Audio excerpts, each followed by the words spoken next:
तो स्टूडेंट आज हम अपनी एक्सरसाइज जो चल रही है टोटल सरफेस एरिया या सरफेस एरिया एंड वॉल्यूम जो चल रही है एक्सरसाइज 13.1 जो है हमारी, उसमें क्वेश्चन नंबर 7 को सॉल्व करते हैं। इससे पहले के क्वेश्चन हम अपनी प्रीवियस वीडियो के अंदर हम पहले ही सॉल्व कर चुके हैं। तो स्टूडेंट्स आपके सामने क्वेश्चन जो है वो डिस्प्ले पे आ जाएगा। सॉरी, क्वेश्चन है क्या है, क्वेश्चन को देखते हैं। A tent is the shape of the cylindrical surmounted by the conical top, यानी कि एक कोई टेंट है जो क्या है हमारा सिलेंड्रिकल शेप के है और उसके ऊपर माउंट है आपका कोनिकल टॉप है उसके ऊपर, जैसा कि तंबू वगैरह बने होते हैं, टेंट होते हैं, उसी टाइप का है। अब यहाँ पर हमें क्या दे रखा है, अब हम देखते हैं क्वेश्चन में। अब हमें उसका सिलेंड्रिकल पार्ट जो है, cylindrical part of the cone जो हमें दिया हुआ है वो कितना है 2.8 उसकी लेंथ है। सिलेंड्रिकल हाइट की क्या दे रखी है हमें 2.8। तो हम यहां से नोट करते चलते हैं L इजकल टू क्या हो गई हमारी 2.8 और जो हमारा सिलेंडर का जो पार्ट दे रखा है उसकी हाइट कितनी दे रखी है 2.1 गिवन है। तो हमारी L की वैल्यू क्या हो जाएगी, सॉरी H इजकल टू कितनी है 2.1 और डायमीटर क्या है हमारा, डायमीटर हमें दिया हुआ है D इजकल टू क्या गिवन है 4 मीटर। तो स्टूडेंट यहां से R की वैल्यू निकालोगे D/2 हो जाएगा, तो कितना हो जाएगा आपका 2 मीटर। तो हमें देखिए अपने L की वैल्यू पता चल गई, H की वैल्यू पता चल गई और हमें R की भी वैल्यू जो है वो हमें पता चल चुकी है।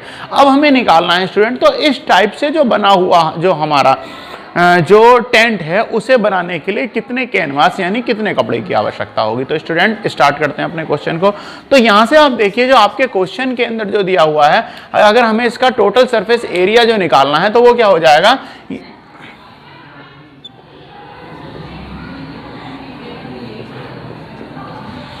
Total surface area of tent क्या हो जाएगा, curve surface area of conical part of tent plus curve surface area of cylindrical part हो जाएगा। ओके स्टूडेंट, तो अब देखिए दोनों का फॉर्मूला क्या होता है, CSA ऑफ द कोनिकल यानी कोन और CSA ऑफ सिलेंडर। तो दोनों का फॉर्मूला क्या होता है, तो स्टूडेंट यहां से देखिए सिलेंड्रिकल पार्ट का क्या है, सिलेंड्रिकल जो हमारा पार्ट जो आया है तो सिलेंड्रिकल पार्ट का कितना हो जाएगा 2πRH सॉरी, और जो हमारा इसका कोनिकल जो होता है, कोनिकल पार्ट जो है इसका क्या हो जाएगा πRL। तो स्टूडेंट यहां से देखिए दोनों फॉर्मूले हमारे सामने हैं। अब हमें करना क्या है, देखिए सारी वैल्यूज जो हैं वो हमें गिवन है, वो हमने अपने यहाँ पर साइड में हमने नोट कर ली है क्वेश्चन में से। तो अब यहाँ से क्या करेंगे, अब हम क्या करते हैं इनकी वैल्यू को पुट कर देते हैं। तो स्टूडेंट क्या होने जाना है, देखिए पाई की वैल्यू पाई में ही रहने दीजिए। आर जो रेडियस जो आई है, जो डी जो हमें डायमीटर जो दिया हुआ 2 से डिवाइड करने के बाद में आर की वैल्यू आ जाएगी। तो 4/2 इक्वल टू क्या हो जाएगी 2। तो स्टूडेंट रेडियस कितनी हो गई 2 इंटू एल क्या दे रखी है 2.8 हमें क्वेश्चन में पहले हमने नोट कर लिया 2.8 है, प्लस लगा लेते हैं क्योंकि हमें दोनों को सिलेंड्रिकल पार्ट और प्लस कोनिकल पार्ट जो है उन दोनों को ऐड करने के बाद में हमारा पूरा जो कैनवास है वो या टेंट है वो बनेगा। तो इसलिए दोनों को ऐड कर देंगे तो 2 इंटू पाई की वैल्यू तो सेम रहेगी, पाई इंटू आर रेडियस क्या है 2 है, इंटू एच कितनी है 2.1। तो स्टूडेंट यहां से हम अपने क्वेश्चन में देखते हैं कि देखिए 2 पाई यहां से भी कॉमन आ गया और 2 पाई यहां से भी कॉमन हो गया, 2 पाई को हम कॉमन ले लेते हैं। अब हमारे पास क्या हो गया 2.8 प्लस जब यहां से 2 पाई जो पार्ट है ये हमने अगर कॉमन ले लिया है तो ये कितना हो जाएगा 2.1 इंटू 2 इक्वल टू क्या हो जाएगा हमारा 4.2। तो स्टूडेंट ये कितना हो गया 4.2। अब 4.2 इसे होने के बाद में क्या हो जाएगा, हम दोनों को इन्हें ऐड कर लेंगे तो 2 पाई इंटू ये कितना हो जाएगा 7 की इसमें आप अगर मल्टीप्लाई करोगे तो यहां से ये कितना हो गया, ये हो गया हमारा 7 और 7 से 7 ये जो आ गया है जहां पर 2 इंटू पाई की वैल्यू पुट करे देते हैं। पाई की वैल्यू क्या है 22/7 ये वाला पार्ट हो गया, 7 से 7 डिवाइड हो जाएगा तो कितना हो गया 1 टाइम। तो स्टूडेंट यहां से कितना हो जाएगा, ये 1 टाइम हो जाएगा। तो इसके बाद ये कितना हो जाएगा 2 इंटू 22 इंटू 1 इजकल टू कितना हो गया 44। तो स्टूडेंट यहां से जो टोटल सरफेस एरिया जो आया है हमारा ऑफ द टेंट कितना हो गया 44 मीटर स्क्वायर आ जाएगा। 44 मीटर स्क्वायर इट मींस जो total required of the canvas to make the tent is 44 metre square, अगर ये हमें मीटर में दिया हुआ है। अब बात आती है इसे बनाने की कॉस्ट क्या पड़ेगी, कॉस्टिंग क्या आएगी। तो उसके लिए क्या करेंगे, cost two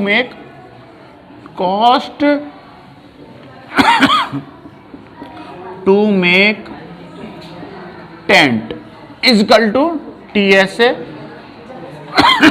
of tent tent का जो है हमारा क्या हो जाएगा, total surface area into rate. तो स्टूडेंट हमें रेट क्या गिवन है, देखिए टीएसए कितना है हमारा 44 इंटू रेट कितना है, हमें क्वेश्चन में रेट दिया हुआ है, जो उसका रेट जो है उसकी बनाई का जो खर्चा जो है कपड़े का वो कितना है 500 रुपए प्रति मीटर स्क्वायर का उसका खर्चा आएगा, पर मीटर स्क्वायर की इसकी कॉस्टिंग है। तो स्टूडेंट यहाँ से क्या हो जाएगा, यहाँ से जब हम इसका टोटल इसकी जो कॉस्ट निकालेंगे तो हमारा क्या बन जाना है, यहाँ से हम 44 इंटू जो यानी कि उसका टोटल सरफेस एरिया जो आया है उसमें उसके रेट की मल्टीप्लाई हो जाएगी, और मल्टीप्लाई रेट होने के बाद में कितना आंसर आ जाएगा हमारा, देखिए दोनों की मल्टीप्लाई कर देते हैं, 2 जीरो हमारे सामने आ रही हैं, ये हो जाएंगी 5 चौक 20 कि जीरो हासिल को 2, 5 चौक 20 और 2 कितना हो जाएगा 22। तो स्टूडेंट यहाँ से जो हमारा टोटल कॉस्ट जो कितनी आ जाएगी 22,000 रुपीज जो आएगी उसकी टोटल मेकिंग करने की जो टेंट की हो जाएगी वो कॉस्ट आ जाएगी। तो स्टूडेंट हमारा क्वेश्चन नंबर 7 जो है वो पूरा हो चुका है। अब हम क्वेश्चन नंबर 8 को सॉल्व करते हैं। तो स्टूडेंट अब हम अपना क्वेश्चन नंबर 9 को सॉल्व करते हैं। तो क्वेश्चन नंबर 9 क्या है, क्वेश्चन नंबर 9 को हम देख लेते हैं। तो हमारा नेक्स्ट क्वेश्चन है, sorry question number 8। Question number 8 के अंदर क्या है, from a solid cylindrical whose height is 2.4 centimetre and the diameter is 1.4 centimetre, यानी कि एक कॉनिकल एक शेप है हमारी, यहाँ से हम देखें एक हमारा सॉरी सिलेंड्रिकल शेप है, उसके डायमीटर कितना दिया हुआ है, हमें 1.4 दिया हुआ है और हाइट दी हुई है 2.4। तो स्टूडेंट क्वेश्चन जो है आपके सामने ऊपर डिस्प्ले पे आ जाएगा, आप वहाँ से क्वेश्चन को टैली कर लीजिएगा। और उसके अंदर से हमें क्वेश्चन में क्या दिया है, एक कॉनिकल पार्ट जो है उसमें से कट करके अलग कर लिया गया है, यानी आप देख रहे हैं ये रेड कलर की लाइन जो है ये कॉनिकल पार्ट है, उसमें से कट कर दिया गया है और उसे अलग निकाल लिया गया है। रिमेनिंग पार्ट जो है हमारे क्वेश्चन का बचा है उसका हमें टोटल सरफेस एरिया हमें फाइंड आउट करना है। तो स्टूडेंट यहां पर क्या हो जाएगा, हमें टोटल सरफेस एरिया जो हमें फाइंड आउट करना है, इसके लिए हमें क्या करना पड़ेगा, देखिए हम सबसे पहले क्वेश्चन का ओवरव्यू बना लेते हैं। तो यानी कि टोटल सरफेस एरिया अगर हम निकालेंगे तो हमें क्या क्या इसके अंदर निकालना पड़ेगा। तो देखिए आप total surface area TSA of part कर सकते हैं या रिमेनिंग पार्ट इक्वल टू क्या हो जाएगा, देखते हैं हम यहां पर क्या करेंगे। सबसे पहले क्या हो जाएगा, हमारा curve surface area CSA of cylinder हो जाएगा, CSA ऑफ सिलेंडर। इसके बाद क्या हो जाएगा, CSA ऑफ कोनिकल पार्ट, क्योंकि ये कोनिकल की ये जो शेप जो है इसमें से कट करी गई है। तो देखिए सरफेस 2 और बन जाएंगे हमारे ये सिलेंड्रिकल टाइप में। तो क्या बनेगा हमारा, तो वो भी क्या हो जाएगा, हमारे कोन के सरफेस एरिया के बराबर ही होगा। तो curve surface area of cone या कोनिकल पार्ट कह सकते हैं हम इसे। अब क्या आता है हमारा थर्ड जो इसके अंदर स्पेस जो हमारा बच जाएगा वो बन जाएगा स्टूडेंट हमारे सिलेंडर का बॉटम। तो सिलेंडर का बॉटम जो होगा उसकी शेप कैसे होती है, उसकी शेप कैसी होगी हमारी इसकी एरिया ऑफ बेस और निकाल लेंगे हम अपना इसका। तो हम इसे कर लेंगे यानी कि area of base of cylinder, base of क्या हो जाएगा सिलेंडर। तो स्टूडेंट हमारे क्या हो जाएगा, हमें 3 चीजें निकालनी है अपने क्वेश्चन के अंदर। अब सभी का देखो एरिया ऑफ सिलेंडर कितना होता है हमारा, सर्किल के उसमें होता है, कैसा होता है गोल होता है यानी सर्किल में। तो हमें क्या करना पड़ेगा, area of circle find out करना पड़ेगा। तो यहां पर एरिया ऑफ सर्किल का फॉर्मूला लग जाएगा, CSA ऑफ कोनिकल पार्ट का फॉर्मूला, और तीनों का हम इन पार्टों को करके क्या करेंगे, हम इन्हें ऐड कर देंगे। तो स्टूडेंट इनके फॉर्मूला को हम लिखना स्टार्ट करते हैं। तो CSA ऑफ सिलेंडर क्या होता है हमारा 2πRH, क्या होता है 2πRH, बीच में प्लस है, इस पार्ट को हम यहां पर प्लस कर देंगे। अब CSA ऑफ कोनिकल जो इसका पार्ट है, तो CSA curve surface area of cone क्या होता है हमारा स्टूडेंट πRL सॉरी प्लस। अब इसके बाद में एरिया ऑफ बेस क्या है, बेस कैसा है इसका, बेस है आपका सर्किल शेप में, कैसा है सर्किल में। तो सर्किल का एरिया क्या आ जाएगा πr²। ठीक है स्टूडेंट। अब देखिए अब हम सबसे पहले क्या करते हैं, हमें क्वेश्चन के अंदर क्या मिल रहा है, हम क्वेश्चन के अंदर देखते हैं। हमें क्वेश्चन के अंदर से देखिए πr यहाँ पे भी है, πr यहाँ पे भी है, πr यहाँ पे भी है। πr को क्या करेंगे हम कॉमन ले लेंगे। जब हम πr को कॉमन ले लेंगे तो इसके बाद में हमारे पास में क्या बचा है, यहाँ से हमारे पास यहाँ से बच गया 2 × h प्लस क्या बच गया πr आ गया, तो यहाँ से l बचा और यहाँ से क्या बच गया, एक r की वैल्यू बच गई। तो स्टूडेंट ये बच गया जो हमारा टोटल इनके ऐड करके आएगा। अब सबसे पहले हमें क्या करेंगे, हमें कोनिकल पार्ट के लिए हम देखते हैं कि हमें क्वेश्चन में क्या क्या दिया हुआ है। क्वेश्चन में हमें क्या क्या गिवन है देख लेते हैं हम। क्वेश्चन में हमें क्या गिवन है, हमें रेडियस दी हुई है, रेडियस कितनी होगी देखो d/2 होती है, क्या होती है d/2 और d कितना है 1.4 दिया है, 2 से डिवाइड कर देंगे तो कितना आ जाएगा 0.7 सेंटीमीटर आ जाएगी। तो यानी r की वैल्यू कितनी हो गई, r की वैल्यू हो गई हमारी 0.7, ये हो गई। अब देखिए हमें हाइट दी हुई है यानी h दी हुई है, h कितनी है हमारे क्वेश्चन के अकॉर्डिंग 2.4 है। अब स्टूडेंट देखिए हमें 2.4 इसकी हाइट भी मिल गई। अब हमारी थर्ड चीज जो है, थर्ड चीज हमारी रहेगी हमें, क्योंकि क्या निकालना है हमारे पास कोन भी है और कोन का कर्व सरफेस निकालने के लिए हमें एल की जरूरत पड़ती है, तो हम वो एल को इन्हीं से फाइंड आउट कर लेते हैं। तो स्टूडेंट एल की वैल्यू निकालते हैं, एल इक्वल टू क्या हो जाएगा, एल इक्वल टू हो जाएगा हमारा अंडर रूट में क्या हो जाएगा हमारा आर स्क्वायर और प्लस क्या होगा एच स्क्वायर। तो स्टूडेंट हम यहां से निकालते हैं आर, रेडियस कितनी है, रेडियस है हमारे क्वेश्चन के अंदर 0.7, कितनी है 0.7, इसका स्क्वायर कर दीजिए, प्लस हाइट कितनी है 2.4 है, हाइट की वैल्यू कितनी है 2.4, उसका स्क्वायर कर दीजिए, स्क्वायर रूट कर दोगे तो 0.7 का अगर आपने स्क्वायर रूट कराया तो कितना हो गया हमारा 0.49, अगर इसका स्क्वायर करा, और 2.4 का अगर हम स्क्वायर करते हैं तो कितना आ जाएगा हमारा 5.76, दोनों को ऐड कर लीजिए स्टूडेंट, कितना होगा 6.25, और इनका स्क्वायर रूट लोगे तो कितना बन जाएगा आपका, इनका स्क्वायर रूट लेने पे हमें मिलेगा 2.5। तो देखिए एक ही लाइन में हो गया है स्पेस बचाने के लिए, तो उसके लिए कोई दिक्कत नहीं है आपको, मैं समझता हूँ आपको विजिबिलिटी हो रही होगी, आपको दिखाई दे रहा होगा। तो यहाँ से एल की वैल्यू क्या आई है, यानी ये जो हमारी एल जो है, एल की वैल्यू आ गई है स्टूडेंट 2.5। अब देखिए अब हमें अपने क्वेश्चन में सॉल्व करने के लिए जो जो चीज चाहिए, अब देखो अब हम यहां पर पुट कर देते हैं, पुट द वैल्यू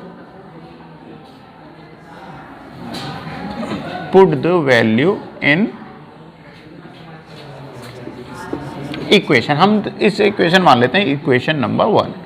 अब देखिए यहां से जो हम इसे वैल्यू जो हम पुट कर रहे हैं, तो वैल्यू जो हम पुट करेंगे इसके अंदर क्या हो जाएगा हमारा, देखिए पाई की वैल्यू रखेंगे, पाई की वैल्यू क्या रखेंगे, पाई की वैल्यू जो हम रखेंगे तो इसमें क्या हो जाएगा 22/7 हो जाएगा, इनटू आर की वैल्यू, आर क्या है हमारा, आर है हमारा 0.7 रख लिया, 2 इंटू एच, तो 2 की वैल्यू रखेंगे, एच हाइट कितनी है हमारी 2.4 है यहाँ से हाइट, और प्लस एल जो है, एल क्या है, एल जो हमारी सिलेंड्रिकल हाइट आई है वो आई है हमारी 2.5, प्लस इनकी रेडियस रख लो 0.7। अब स्टूडेंट इसे सॉल्व करेंगे, जब हम 0.7 से 7 को अगर हम डिवाइड करेंगे तो 2 अपॉन कितना हो जाएगा 10 हो जाएगा। अब अंदर का हम नोट कर लेते हैं, 2 इंटू 2.4 करेंगे तो हमारे यहाँ से क्या मिल जाएगा, हमें यहाँ से मिल जाएगा 4.8, और प्लस क्या हो जाएगा, हमें मिल गया ये 2.5 में जब हम 0.7 को ऐड करेंगे तो हमें स्टूडेंट यहाँ से आंसर मिल जाएगा 3.2। अब देखिए 3.2 में 4.8 जो है हम इसे ऐड कर लेते हैं, तो ये कितना हो जाएगा आपका 22/10 इंटू क्या हो जाएगा 4.8 में 3.2 ऐड करेंगे तो हमारा क्या आ जाएगा, हमें मिल जाएगा यहाँ से 8। अब हमें क्या करना है, इन दोनों की मल्टीप्लाई कर लीजिए, या हम एक काम कर सकते हैं 2 से कैंसिल कर देते हैं, ये 4 टाइम और 10 क्या जाएगा 5 टाइम, तो 22 इंटू 4 हमें क्या मिल गया 22 इंटू 4/5, तो 22 की अगर हम 4 में मल्टीप्लाई करते हैं तो क्या मिल जाएगा हमें 88/5। अब क्या करना है 8 से स्टूडेंट 88/5 को जो है इसे डिवाइड कर दीजिए, तो आपका आंसर क्या मिल जाएगा, हमें आंसर मिल जाएगा यहाँ से 17.6 सेंटीमीटर स्क्वायर। तो एग्जैक्ट आंसर क्या है हमारा, इसका जो टोटल सरफेस एरिया आ जाएगा 17.6 सेंटीमीटर स्क्वायर। बट स्टूडेंट आपकी आंसर शीट से आप मैच करोगे तो ये आंसर शीट से मैच नहीं होगा, क्योंकि आंसर शीट में 18 दे रखा है, वो हमें राउंड फिगर में इसका सरफेस एरिया जो है उसे बनाने के लिए उसे 18 लिख दिया गया है। तो आपका जो मेन जो आंसर आएगा कितना आ जाएगा, वो 17.6 आएगा, और हम इसे इन राउंड फिगर में अगर लिखते हैं तो ये कितना हो जाएगा 18 सेंटीमीटर स्क्वायर कर देंगे। तो आपका कोई भी आंसर हो, आपका क्वेश्चन जो है वो बिल्कुल सही है। तो स्टूडेंट अब हमारा क्वेश्चन नंबर 8 सॉल्व हो गया है। अब हम चलते हैं अपने क्वेश्चन नंबर 9 की तरफ। स्टूडेंट्स तो अब हम अपना नेक्स्ट क्वेश्चन को सॉल्व कर रहे हैं, क्वेश्चन नंबर 9 को। तो क्वेश्चन नंबर 9 पढ़ते हैं, जब तक आप डिस्प्ले पे क्वेश्चन देखिए, आपके लिए डिस्प्ले पे क्वेश्चन आ जाएगा। A wooden article was made up of the scooping out of the hemisphere from each of the solid cylinder end of the solid cylinder as show in figure. तो आपको figure के अंदर दिखाई दे रहा है एक सिलेंड्रिकल पार्ट है हमारा, उसके ऊपर से दो जो हैं आपके हेमिस्फीयर जो हैं वो कट कर दिए गए हैं। तो दो हेमिस्फीयर जो हैं वो कट कर दिए गए हैं। तो यहाँ से उन्हें कट करने के बाद में क्या हो जाएगा, दो उसके ऊपर हेमिस्फीयर हैं, तो क्या है हमें दिया हुआ है, if the height of the cylindrical part is 10 centimetre. तो स्टूडेंट हाइट कितनी है हमारे सिलेंड्रिकल पार्ट की, h is equal to given है हमारी 10 centimetre. And the base of the radius, तो आर की वैल्यू क्या है, रेडियस कितनी दी हुई है हमें 3.5 सेंटीमीटर गिवन है, आपको डायग्राम में भी शो हो रहा होगा। Find the total surface area of article, तो स्टूडेंट यहां से क्या करना है, हमें अपने आर्टिकल का यानी कि जो भी आइटम है उसका हमें टोटल सरफेस एरिया निकाल लेना है। तो स्टूडेंट आप डायग्राम के अंदर देख रहे होगे, डायग्राम के अंदर हमारे डायग्राम के अंदर उसकी हाइट दी हुई है और दोनों टॉप पर और बॉटम पे जो है हेमीस्फीयर जो है वो उसके अंदर लगे हुए हैं, यानी वो कट कर दिए गए हैं, उनका हमें क्या करना है, टोटल सरफेस एरिया हमें बचे हुए अपने आर्टिकल पार्ट का जो है वो हमें फाइंड आउट करना है। तो स्टूडेंट स्टार्ट करते हैं रिमेनिंग पार्ट का हमारा। तो स्टूडेंट हमें देखिए दोनों वैल्यू हमें अपनी पता है, तो यहां से हमें निकालना क्या होगा, तो surface area of article equal to क्या हो जाएगा स्टूडेंट, यहां से हमारे ये दो पार्ट इसमें लगेंगे, तो curve surface area of cylindrical part, तो क्या हो जाएगा, curve surface area of cylindrical part plus 2 into, हमें अपने डायग्राम में हमें दिखाई दे रहा है जो 2 हेमिस्फेयर्स हैं इसके अंदर, तो curve surface area of hemisphere 2 into curve surface area of hemisphere. तो स्टूडेंट हम देख रहे हैं दो इसके अंदर हेमिस्फेयर्स पार्ट भी हैं इसके। अब यहां से क्या करना है हमें स्टूडेंट, अपने क्वेश्चन के अंदर देखिए curve surface area of cylindrical part क्या होता है, इसका फॉर्मूला होता है 2 pi R H plus 2 into curve surface area क्या होता है, तो देखिए curve surface area of hemisphere क्या है, 2 पाई आर स्क्वायर। तो यहां से स्टूडेंट हमें करना क्या है, हम सबसे पहले एक काम करते हैं, यहां से देखते हैं दोनों के अंदर से क्या क्या कॉमन है। देखिए 2 कॉमन है, 2 कॉमन है, 2 हमने बाहर ले लिया, पाई भी कॉमन है, पाई यहां पे भी कॉमन है, पाई ले लिया, और आर कॉमन है, यहां से भी आर कॉमन है। तो स्टूडेंट यहां से अब हम हमारे पास में रिमेनिंग क्या है, 2 पाई आर तो कॉमन आ गया, यहां से क्या बच गया, एच बच गया, प्लस देखिए 2 पाई आर रह गया, तो यहां से क्या रह गया, 2 आर जो है वो कॉमन बच गया। तो 2 इंटू पाई की वैल्यू रख दीजिए, पाई की वैल्यू कितनी होती है 22/7 इंटू आर। रेडियस क्या है हमारी, रेडियस क्या है हम अपने डायग्राम में देखते हैं कितनी है, 3.5 सेंटीमीटर है, बिल्कुल है जी। अब एच हाइट कितनी है, 10 सेंटीमीटर है, 10 सेंटीमीटर आप देख लीजिए, 10 प्लस 2 इंटू रेडियस कितनी है 3.5, तो यहां से ये रेडियस कितनी हो जाएगी 3.5 इंटू 2 इक्वल टू क्या हो जाएगा 7 सेंटीमीटर। तो स्टूडेंट यहां से देखिए 3.5 से 7 को डिवाइड करेंगे 2 टाइम हो जाएगा, और 2 से डिवाइड करेंगे 1 टाइम, तो एटलीस्ट हमारे पास में यहाँ क्या रह गया है ओनली 22। अब ब्रैकेट के बाहर क्या है हमारे पास में 22 है, और यहाँ से ये हो गया 17, 10 प्लस 7 कितना हो जाएगा 17, तो 22 इंटू 17 इक्वल टू क्या हो जाएगा, दोनों की आप मल्टीप्लाई कर लेना तो कितना आ जाएगा 374 सेंटीमीटर स्क्वायर। तो हमारा जो है total surface area of article कितना आ गया है हमारा 374 सेंटीमीटर स्क्वायर। तो स्टूडेंट हमारा क्वेश्चन नंबर 9 जो है वो भी कंप्लीट हो गया है।